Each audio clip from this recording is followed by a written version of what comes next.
Hey there, thank you for joining us on the Designated Pundits. It is 2025, and we are doing a 30-team MLS season preview, and today we are talking about the San Jose Earthquakes.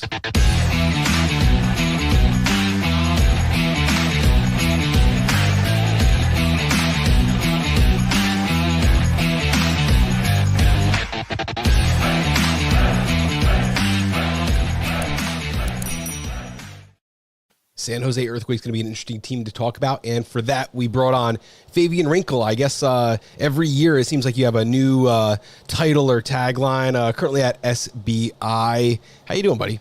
I'm doing well. It's been a pleasure to be on almost every year now. To talk, my hometown team. I would say, don't go to too many games. I try to, but I definitely am excited for the Earthquakes this season, and I'm probably be going to a lot more games than I did last year because I was traveling a lot for SI. But I'm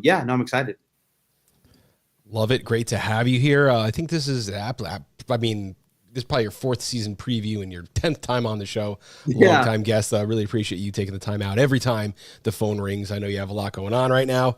But we are here to talk about a team that did not have a great 2024, but we're going to start the episode the same way we've started every other episode. What's your favorite soccer memory from 2024? Oh, from 2024. Ooh, that's a tough one. All right, this is going to be controversial because I'm the faux Leagues Cup guy, but seeing the Tigres fans go crazy in NRG Stadium versus Inter Miami and Tigres coming with their full A game was a good moment for me. Seeing the competition and the level that Tigres brought to the table for Inter Miami was something very nice to see. And it was cool because it's like, you get your A game, you get the A game of every team if you're Inter Miami, and it was definitely on display when they played against Tigres. Love that. My man just said his top moment is high quality soccer, and that's supposed to be what, controversial? Well, and I know why he said that. It's because people like to tell other people what they can enjoy nowadays. And Favian was getting in the mentions online, a huge account, one that I do not interact with ever. Favian tweeted today, "What's better than Leagues Cup?" or something like that, whatever it was. Or CONCACAF Champions Cup, is that what's going on today? I guess that is good too. I like CONCACAF Champions Cup, but I like even more Leagues Cup versus MLS, or excuse me, Liga MX versus MLS, because I grew up in the West Coast. The West Coast, Liga MX is king. I mean, we can't pitter patter and say that MLS is bigger than Liga MX out here, because that's not true. So I like seeing MLS teams, something that I've put so much effort into, go up against these teams that the fans around here don't really respect, and then going toe to toe with them and then beating them. So it's something where I can talk to my Mexican friends and be like, "Hey man, isn't America the best team in the region? But they just lost to Colorado, like it doesn't make any sense." And then, the excuses come, but it's something that a West Coaster loves to see, because it's finally adding validity to the MLS teams that we've, done so much for. This one account retweeted him posting "What's better than," and they said, "For every 25 likes, I will mention one thing that is better than that." And then it was just like eating raw carrots. It was like really, really bland stuff. I laughed. I thought that was funny, so I liked it. I don't engage with those accounts. I mean, because it's gonna. Yeah. Anyway, Quakes is what we're here to talk about, not random internet trolls. So I guess we got to talk about their 2024.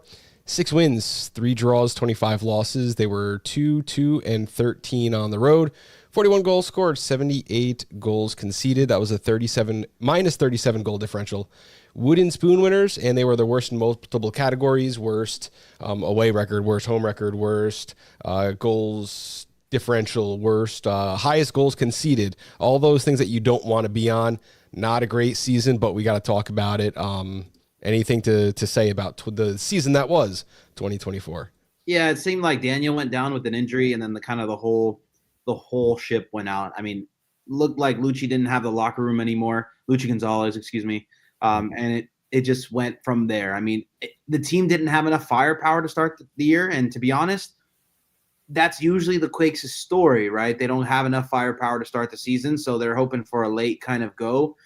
They get someone in the second transfer window, and then they try to make the playoffs. But this year's a little different, so it's interesting to see right away with Bruce coming in.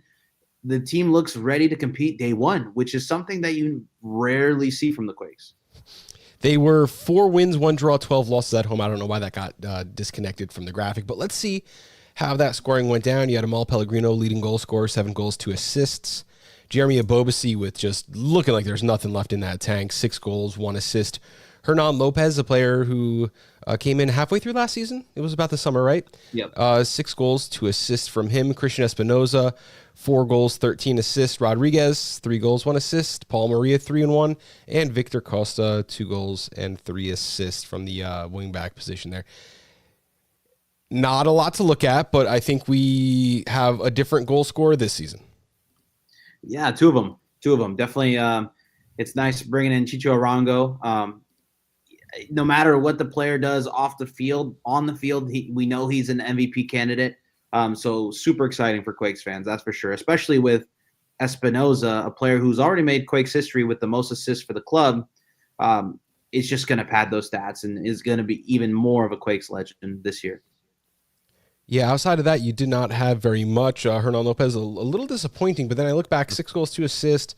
Okay, if we doubled that, 12 and 4, now we're kind of cooking with some fire. But the thing that was left off of this, I mean, from your number 10, 2 assists for the season, I mean, that's got to go up for me. So I'm very interested to see how he fits in. And he's 10, but he's like a shoot first 10, if I would say. Like, he looks for the goal. Always going to have more goals. The thing that at some point last season, I just wrote off whatever these players did because there was a point I think that they realized like it doesn't matter. Yeah. We're not going to get anywhere. We're not going to do anything. So, at end of season stats, Hernan Lopez, 6 goals, 2 assists. Like, that's not bad for not trying.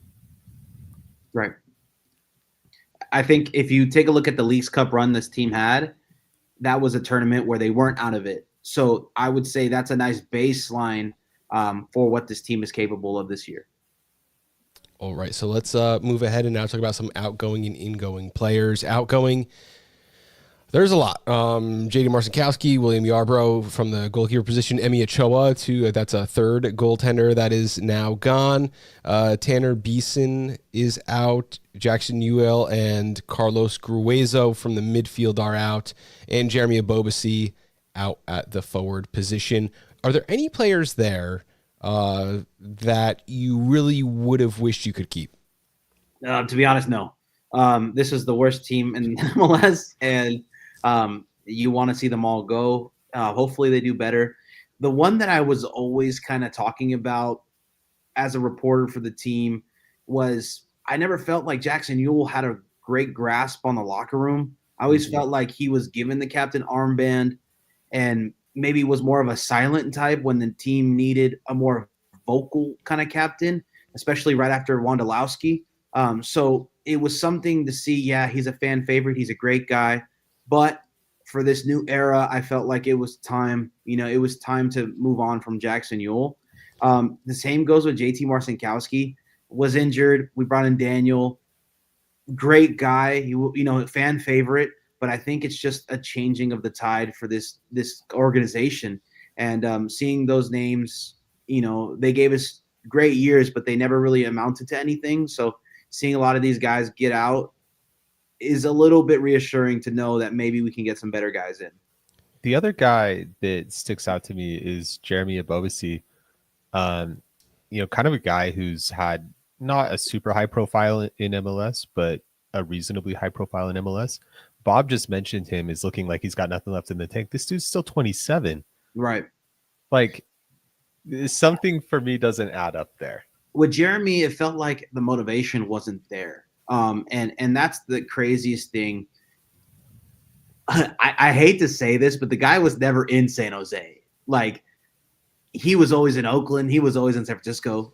So this is kind of a stretch, but if, in my opinion, it felt like he almost didn't want to be in San Jose anymore at some point last year. So seeing him go to LA, a bigger city, you're more of a well-known name. It's something that I think he, will enjoy, and I think he'll have a better season this year than he did last. But yeah, ever since we got him in when he was playing under Matias Almeida, I just never thought it was a good locker room fit personally. I mean, he's a great guy off the field, does great stuff for MLS, MLSPA, and then the Black Players for Change.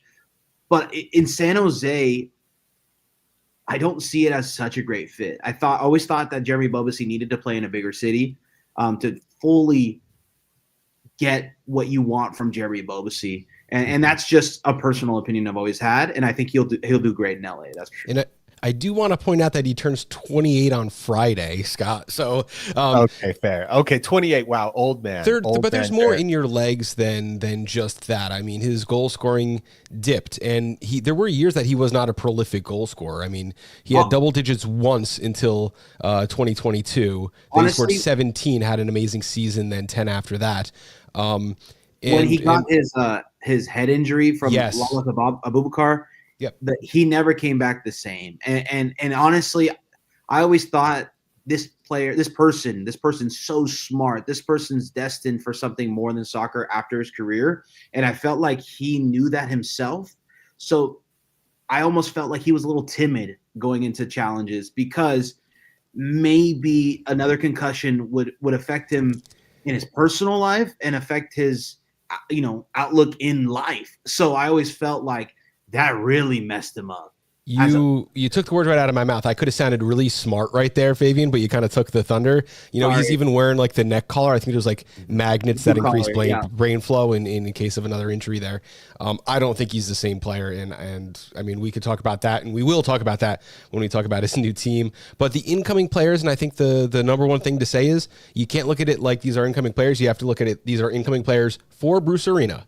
He did exactly what he did. He brought in his own guys, Ian Harks, Mark Anthony Kay, Dave Romney. That is, a foundation that he's played with before. Then you get Nick Lima, Earl Edwards, Chicho Arango, and Joseph Martinez. So, they did a great job of recognizing where the weaknesses were.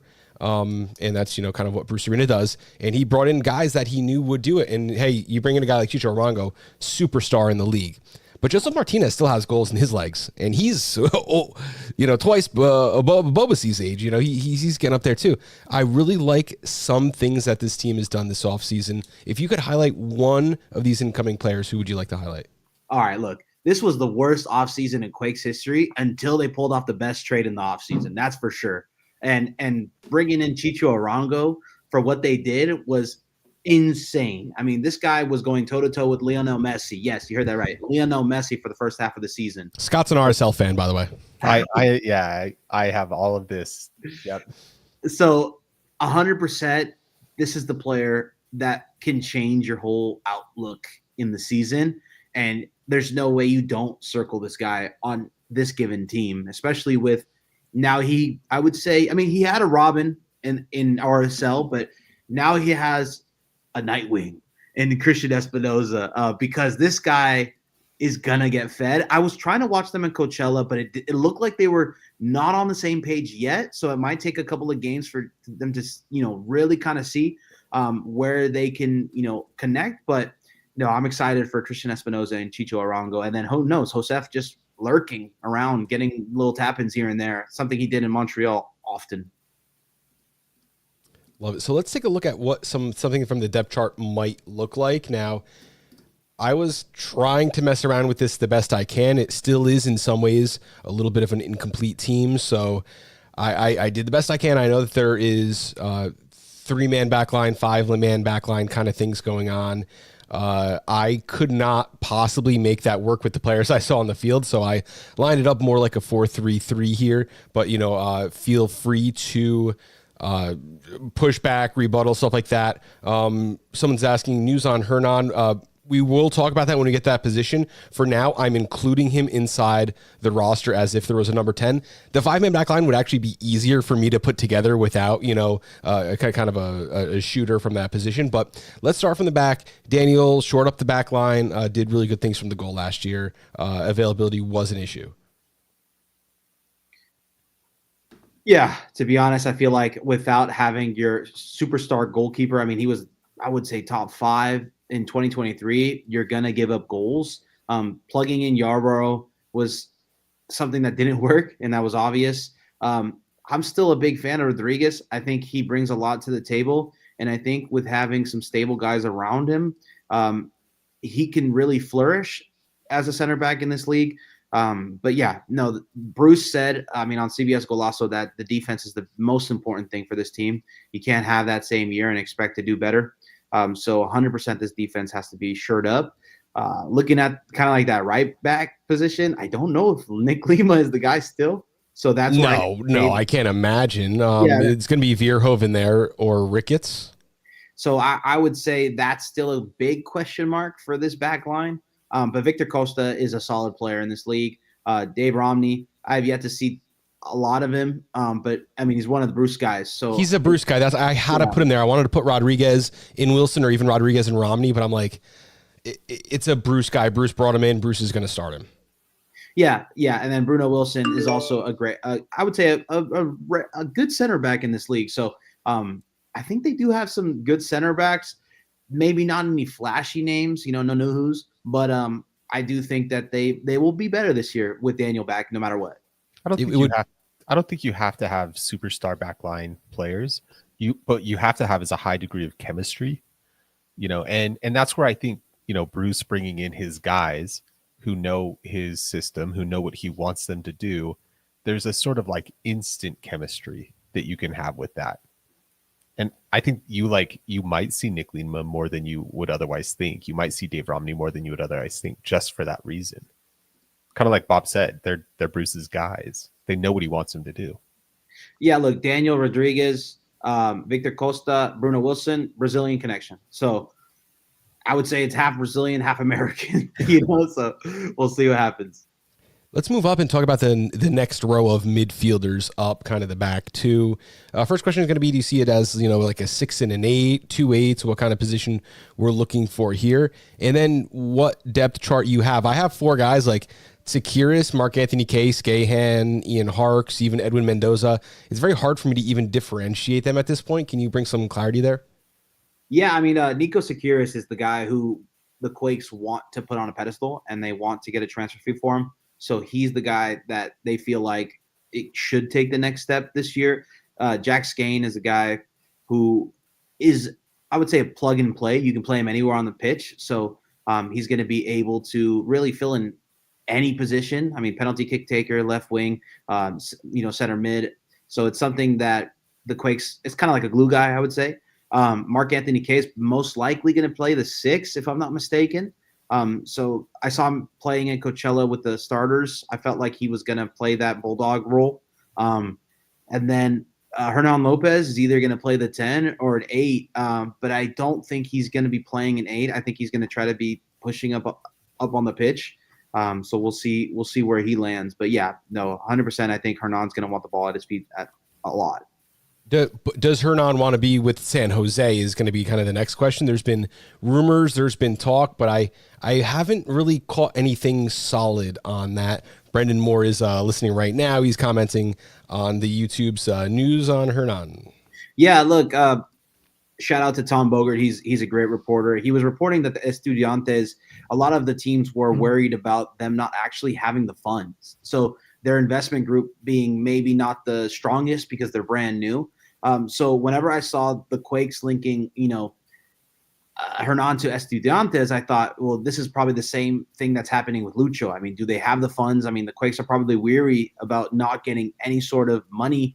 I mean, we've heard of Argentinian clubs not being able to afford players, or even Portuguese clubs not being able to afford players. So that's why I thought the rumors weren't so hot, And then you saw that the Quakes were in play for Lucho. And I think that was something that the Quakes were kind of having as in their, back pocket, just in case a real transfer came in for Hernan. But at this moment, Lucho going to Dallas and Hernan posting cryptic things on his Instagram story, I don't see him moving. And I don't think in Bruce's first year, they're going to lose one of their best players right before the season, unless a crazy transfer comes in for him.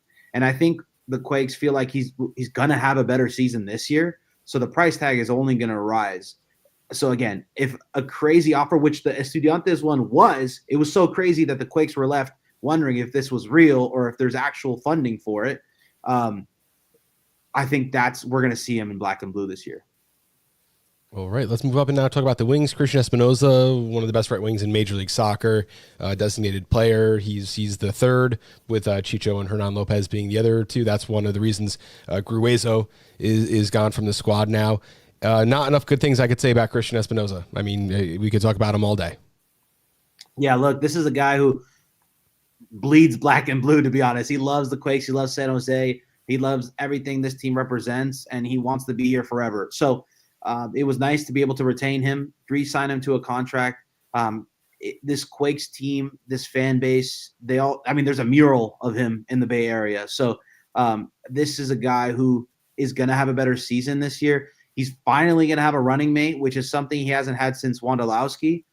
So it's going to be nice to see him, flourish into what we expect him to be, which is an MVP candidate. So this team should have 2 MVP candidates. If you're a Quakes fan, you should understand that these 2 players are very capable of that. What about on that opposite wing? Right now we're looking at Amal Pellegrino. Is that how you see that? Yeah, Pellegrino or Buda. If they're going to play 3 at the back, Buda was kind of playing a little bit of a wing back. So interesting to see what they do at that left wing position. I think Benji got hurt and had surgery, so Kikanovic is possibly going to miss some time. But yeah, I think Pellegrino is going to be your option on that left wing side, but it could be a question mark, right? Can Pellegrino replicate what he did last season? But if Pellegrino is your 4th or 5th best option, I think we're pretty solid, to be honest. Not too bad. And of course, the forward position, brand new shiny signings, Chicho Arango and Josef Martinez. Interestingly, in the lineup that we've got here, only one of them fit. But at Coachella, I think we were talking about this before going live. They were both on the field at the same time. Chicho said in an interview, "Hey, why can't we both play at the same time?" How does that work? Yeah, look, I mean, you want to have your best players out there, and I think that's this situation. You want to have experience out there, and Josef Martinez, a former MLS MVP, and Chicho Arango, an MVP candidate, you definitely want to have them out there, even if their knees can't take it anymore. But hey, the Eastern Conference has Luis Suarez trying to run after a ball. Again, it could be worse. And that's me being Uruguayan saying that, right? So I think this offense is going to be fine. Again, I hate to say it, but in MLS, you don't need to be a spring chicken to be playing some good minutes and getting some matches played. I think the thing that's interesting to me, if you think about Martinez and Chicho playing together, Martinez is more of that on the shoulder striker. Chicho likes to drop a little deeper, and he can play that 10 role. I know that Hernan Lopez is on the team and is nominally going to play that role, but Chicho has done that and been that guy, and I think he likes to get the ball at his feet a little bit more. So there is maybe a potential, dynamic for them to play next to each other as partners. Yeah, and at Coachella, the last game I was watching versus the Red Bulls, the Quakes were kind of having a hard time getting Chicho the ball. And it's probably the Red Bulls press, being affecting that. But personally, that was the biggest disconnect I was watching. I mean, Chicho was not frustrated because it was preseason, but definitely irritated that he wasn't getting the ball enough from Christian Espinoza on that side, because there was a ton of times where they would burst open the right side, and then Chicho was left kind of like trying to find some space. And I always know Chicho as being more of a creator, so it was kind of weird to see that. He's definitely got high standards, and if he doesn't think he's getting the ball enough, or if he thinks the passes are not right, he will definitely let his teammates know on the field. He loves that kind of accountability. Let's talk about some 2025 storylines that we're going to watch. I kind of posed them here as questions, but they're more just kind of, stories that we're going to follow throughout the season that maybe are going to let us know where this Quakes team ends up. First is, can Chicho connect with Espinoza early and be a top scorer? We kind of literally just talked about that. Yeah. So let's move on to number 2. What kind of room do you have for moves? What does the roster build situation looks like? You have 3 designated players. Is there room to make additions here? Yeah, look, I applaud the Quakes for not being scared of, having 4 DPs. They went ahead and they got Chicho no matter what their situation was, and then they fixed it. So that's something the Quakes don't usually do. I mean, I would say the Quakes used to be pretty gun shy when it comes to getting their guys or getting too many of something and then having to work around it. But I think this is the team that is going to be your team for this season. I don't think there's many moves unless some guys leave. For example, Hernan Lopez, if we see him leave, then that opens up a big spot. But no, I think this is going to be your team. And it's a good team on paper. I mean, this is a team that can do some damage. Do they get the Bruce Arena bump? Now, we've seen the Bruce Arena effect multiple times in Major League Soccer. Last time when he was fired, his team went from being a top of the East team to a bottom of the East team with very little other roster changes there. Does him coming to the Quakes give them an extra 5 or 6 wins if the roster had remained the same? Yeah, to be honest, I think the Quakes were in a situation where you lost. It's almost like watching your ex-girlfriend live the best life possible when Matias Almeida left and was in Champions League soccer. And the fan base felt that, like, oh man, we had him, he was here in San Jose. He loved the life. He was nobody. He wasn't a celebrity. And it was kind of lackluster when they brought in Luchi Gonzalez. And then when Luchi Gonzalez didn't work out, everybody in the fan base said, I told you so. We should have kept Matias around. We should have let him done what he needed to do. We should have gave him the money. But I felt like this Bruce Arena hire was possibly the best hiring they could have got because everybody looked at this job and said, I don't really want it, right? But Bruce Arena, we took a flag on him. We took a flyer. And personally, it's probably the best we could have done. And I think it's already paying off because he's already gotten funding for this crazy gate. I don't know if you guys saw it, but little things like that, like a dining hall, a press conference room, little things that make a club or a roster feel like they're a legitimate sports team or a professional team, all helps with egos, all helps with attitudes walking onto the pitch. And then the fan base gets to know that. The fan base comes out to games more. I mean, it feels more like a professionally run club. And I think that's the main thing that Bruce Arena brings to the table for the Quakes. It's not going to be Sacramento MLS. It's going to be a team that can qualify for the playoffs and more. And it's going to be a team that, brought in a coach that coached so many good teams in MLS and made them great contenders. So, again, this is something that I think Bruce Arena brings to the table, and we're already seeing it with the transfers too. I mean, yeah, 8, New England Revs guys, but Chicho Arango was a pretty big get in my opinion. Absolutely. Bruce definitely raises the floor for what this team should be. Absolutely. Let's look at some outcomes. What is a realistic outcome? What's the team's best possible outcome? And what's the team's worst possible outcome? Because when you look at this team on paper and you look at the good things, yes, they are quite good. But there's still a lot of holes, and this was a team that was not very good, to say the very least. They were quite poor through most of the last season, and there are a lot of returning players in some important positions. We can't forget about that either. So what is a realistic outcome? Then, shoot one. What's an optimistic outcome look like? Yeah, honestly, I would say a home playoff game. I mean, if this team isn't qualified before deadline day, did they really amount to what their potential is? I don't think so. So I think a home playoff game is something that the Quakes need to get. The way the Galaxy are kind of looking without Paintsel the first couple of weeks and no Ricky Puig, possibly you can sneak into the top upper echelon of the Western Conference. I see the Western Conference as getting worse, but now you got to worry about Lucho Acosta coming to Dallas. They all of a sudden become a player. So, Austin was not last year. Houston has some big ambitions. You got some squads in the West. Not RSL. Houston, I think, I don't know. I'm not too crazy on them this season. Austin, I feel like if they would have kept Driussi, that would have been a better team than what they are fielding. But I still think LAFC lost a lot of players. The Galaxy have a lot of injuries. I think the West is up for grabs, to be honest. Portland's losing Evander. I mean, it's gonna be. I mean, Seattle probably got better. So that's one of the clubs. Seattle got better. Boston got better too. Come on, Boston. Vasquez with Berkari Uzuni getting the number 10 today. I mean, did they get much better though? Yes. Well, I don't know about that. I confidently say that. I don't think the West has like a clear standout team that will just run the West. Seattle. Maybe Seattle. But I think the West. Here's the thing, though. Outside of like Seattle, I think that next group in the West is going to be extremely competitive. Yes. With a very, very high floor. And I think teams that trip there are going to fall a long way down the table. I don't think there's going to be a ton of room in the West to be mediocre for a long time.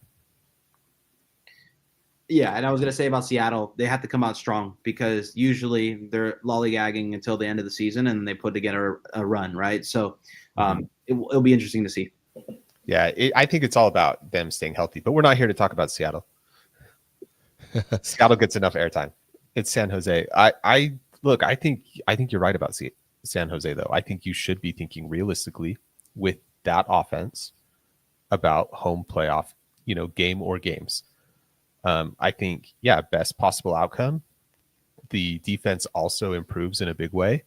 People stay healthy, and this team becomes a force to be reckoned with in the West. They become a team that's really hard to beat, and their offense wins them a lot of games at home and on the road. Worst possible outcome, things don't gel, players get hurt, and the West is just so competitive that you're on that bubble. But I think with Bruce, I think the worst possible outcome for this team is still kind of like a bubble team.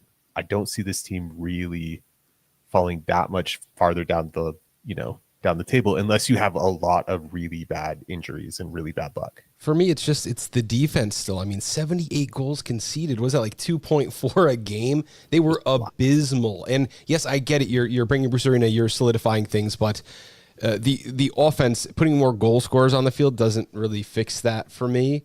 I do like the idea of like a 5-man back line. I would like maybe like 2 6s instead.